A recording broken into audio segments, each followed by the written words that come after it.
A UAlbany police officer fires their gun while trying to stop a group that had been banned from campus. What we know about the incident happening overnight right after the first day of classes. Plus, a new report recommending a small-town judge be removed from the bench. The shocking social media post highlighted by an ethics watchdog. Short-term rental hosts say lawmakers need a reality check as a bill regulating the industry awaits the governor's approval. And mosquito-borne illnesses posing a very real health threat this year.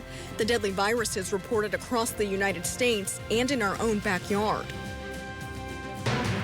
CBS 6 News starts now with breaking news.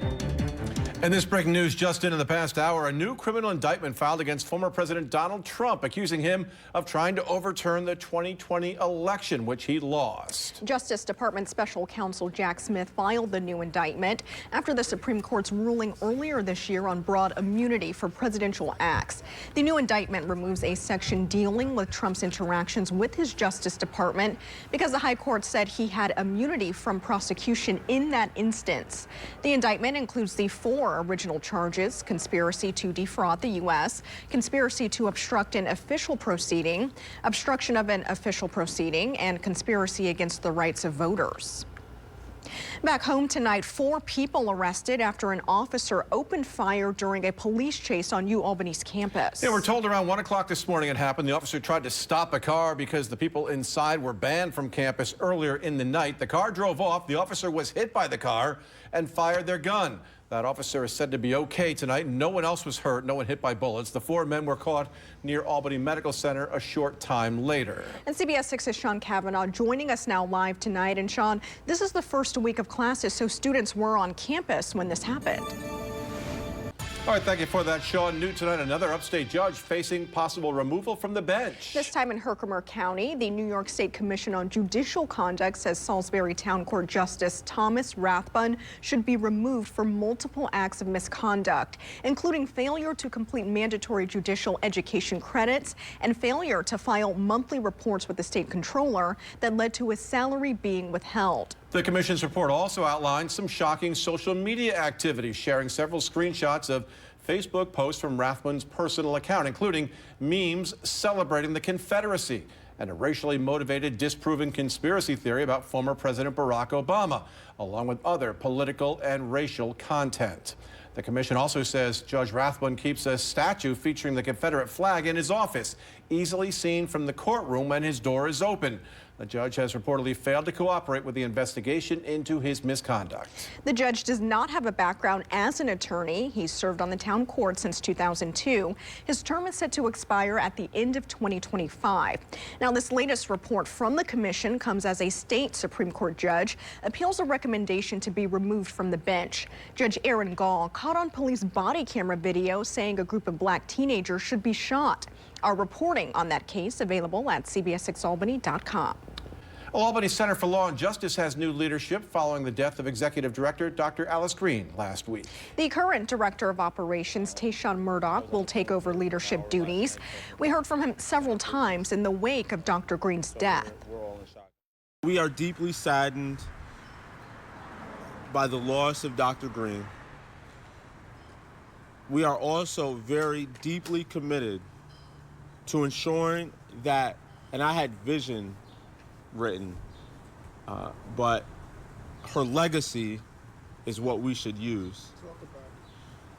Her legacy lives on through us here at the center, through our community, and through our country. Dr. Green founded the center in 1985, offering legal support and advocacy to those who can't get it otherwise. The civil rights advocate died last week at the age of 84 from cardiac arrest. Turning now to weather, taking a live look outside tonight over Lake George. It really was a beautiful day. Looking pretty good. You know, we could hop in the car, be there in an hour. That's true. Find somebody to fill in for us for the rest of the night.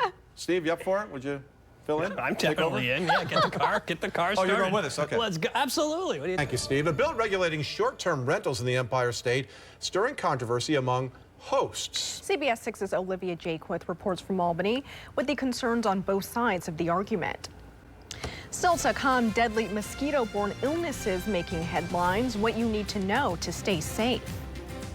I'm Atrell Nashar with what a new read on A new reading on consumer confidence shows Americans continue to feel better about the overall economy, but are expressing concern about the direction of the labor market. Our national correspondent Audrey Elnashar has a closer look at this as presidential candidates make their economic pitches to voters. An alarming report out today that a New Hampshire man has died after testing positive for EEE. It's a virus that's similar to West Nile, is spread by mosquitoes, both causing a great deal of concern and for good reason. Yeah, that's for sure. CBS 6's Sam Copeland is here to break down the situation in our area and let you know how you can stay safe. Sam. I like that 80 on Friday. Yeah, sweet. All right, Steve, thank you. Sports is next, but first, here's a look at what's ahead at 5:30. Meta CEO Mark. It is fun to watch, that's for sure. All right, I'm back at 6 o'clock tonight. JT joins Amani coming up next. And we're just days away from the first day of school. Tonight, we're taking a closer look at chronic absenteeism as the fall semester approaches. Plus, after rumors of a potential job change, Albany County Executive Dan McCoy putting those questions to rest. And first at 5:30, your top stories and weather headlines. Here's what you need to know. 4 people arrested after a chase that started on UAlbany's campus and included a campus police officer firing their weapon. The officer tried to stop a car because the people inside were banned from campus earlier in the night. Police say the car drove off, the officer was hit, and then fired their gun. That officer is said to be okay tonight and no one else was hurt. The 4 men were caught near Albany Medical Center shortly after. Albany Center for Law and Justice announcing changes following the death of Executive Director Dr. Alice Green last week. The current Director of Operations, Tayshawn Murdoch, will take over leadership duties. Dr. Green founded the center in 1985, which offers legal support and advocacy to those who can't get it otherwise. In Herkimer County, the New York State Commission on Judicial Conduct says Salisbury Town Court Justice Thomas Rathbun should be removed for multiple acts of misconduct, including failure to complete mandatory judicial education credits and failure to file monthly reports with the state controller that led to his salary being withheld.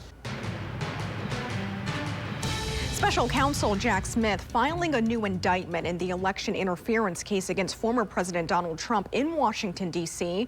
in light of the Supreme Court's ruling on presidential immunity. The indictment keeps the same charges in place against the former president, but removes some of the alleged conduct, including allegations Trump used the Justice Department to promote false claims of election fraud.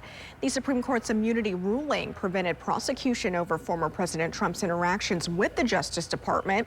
Donald Trump has pled not guilty to all charges against him. Continuing our back-to-school coverage, chronic absenteeism, long an issue in districts across the state, including right here in the capital region.